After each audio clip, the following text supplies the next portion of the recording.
I only drove the Xpeng G6 a few months ago, yet here I am again with the G6. And that's because just 1 year after its UK launch, to the day, Xpeng has completely re-engineered the G6 with more than 20,000 refinements across charging, battery management, suspension, steering, NVH, chassis and software. Chinese manufacturers don't tend to hang around, and this is a perfect example of that pace.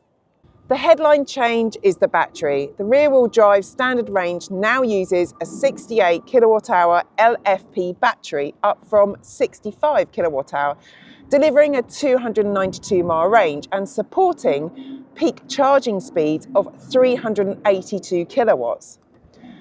Step up to the rear-wheel drive long range and you get a next generation 80.8 kilowatt-hour LFP battery, good for up to 326 miles of range.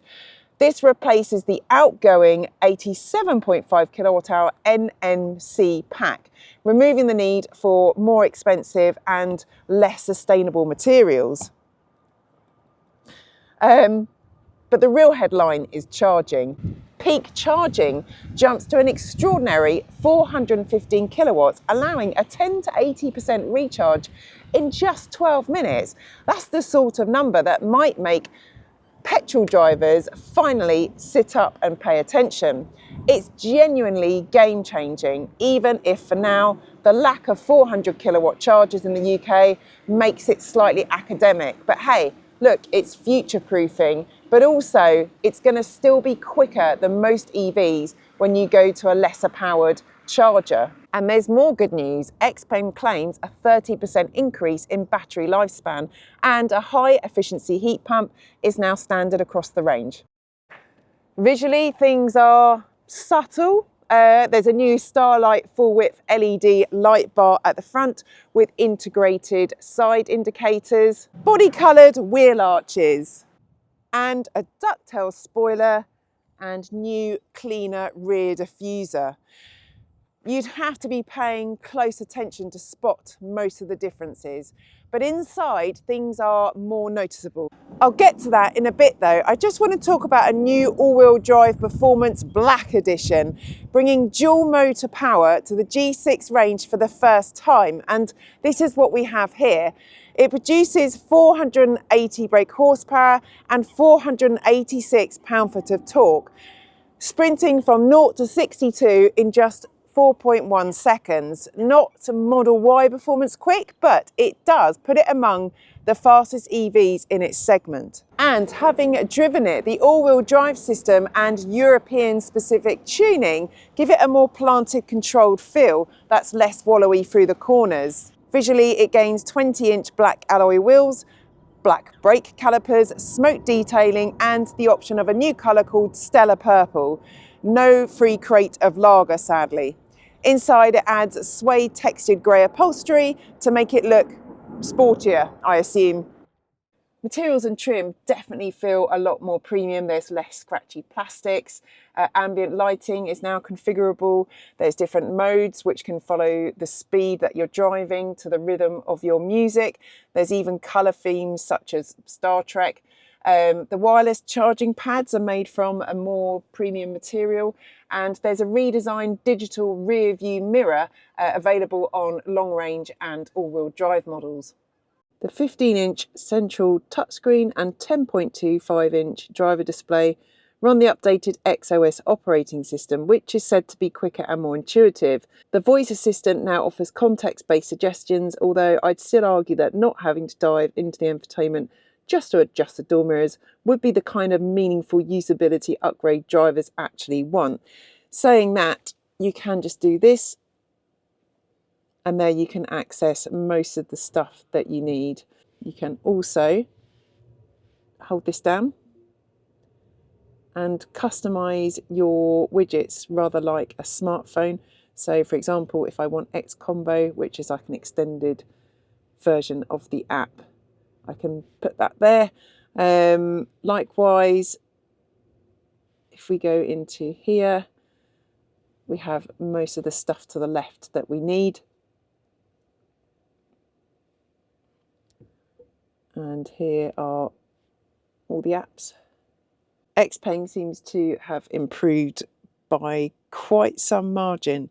Hey, Xpeng. Hi. Hi. Lower the window by 20%. Okay. I mean, that's pretty impressive. So for regen braking, we have to press car, drive, and there we have low, medium, high, or X pedal, effectively one pedal driving. We can change the feeling of the brake pedal from smooth, normal to sensitive, power steering, light, normal, and heavy. Up here, we've got the different modes. So eco with the fancy audio that accompanies it, comfort, sport with launch mode here, might try that later, and individual where we can set up everything as we want it and presumably remember those settings. On the road, the G6 has been tuned with refinement and comfort in mind. To be fair, I had no complaints about how the previous version drove. It was well damped, smooth, balanced, and that remains true here. What's changed is the polish. What do I mean by that? Well, it's noticeably quieter, which is a big relief when you're underneath Heathrow's flight path, and it feels quite a bit more stable at speed. My biggest criticism last time was the steering, which felt among the most disconnected systems I've ever experienced in an EV. That seems to have been recalibrated and it is so much better in all of the settings. You don't have to have it on the strongest setting to get some feel out of your steering, which is great. It isn't the most dynamic car. There are sportier EVs out there, but this car is designed to go from A to B with minimal effort, and it does that effortlessly. Yes, it drives fine. It drives absolutely fine. The brakes are fantastic, very responsive. The brake pedal feel is good. The regen level, I've got it on its mildest setting, but you can change that quite quickly. Hey, Xpeng, change my brake regen.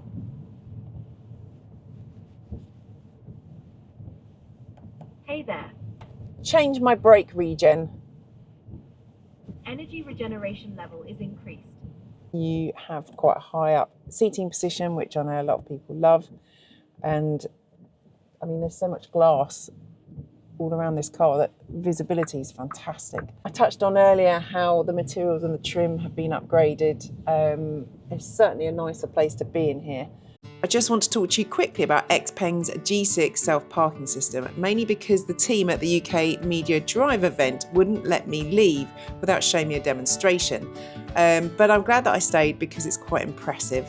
Now, I know a lot of cars have this feature, but this one's considered unique for its high level of automation, precision in tight spaces, and ability to be fully controlled remotely via a smartphone.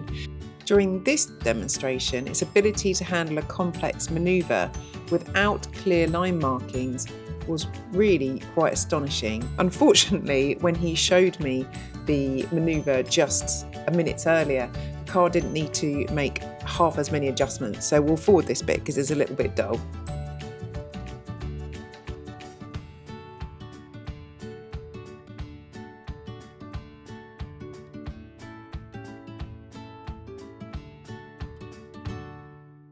It also boasts a summon and manoeuvre feature, which allows for remote-controlled forward and backward movement, enabling a car to pull itself out of a tight spot, for example at a supermarket, to meet the driver.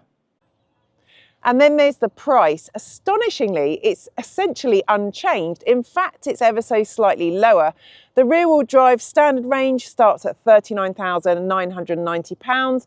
The rear-wheel drive long range adds another £5,000, and the all-wheel drive performance black edition comes in at just under £50,000. Realistically, the long range model is probably the sweet spot. To drive, the Xpeng G6 is quite ordinary, But if the digital first operating concept doesn't irritate you and the uninspiring design doesn't bother you either, there are some very sensible reasons to consider it.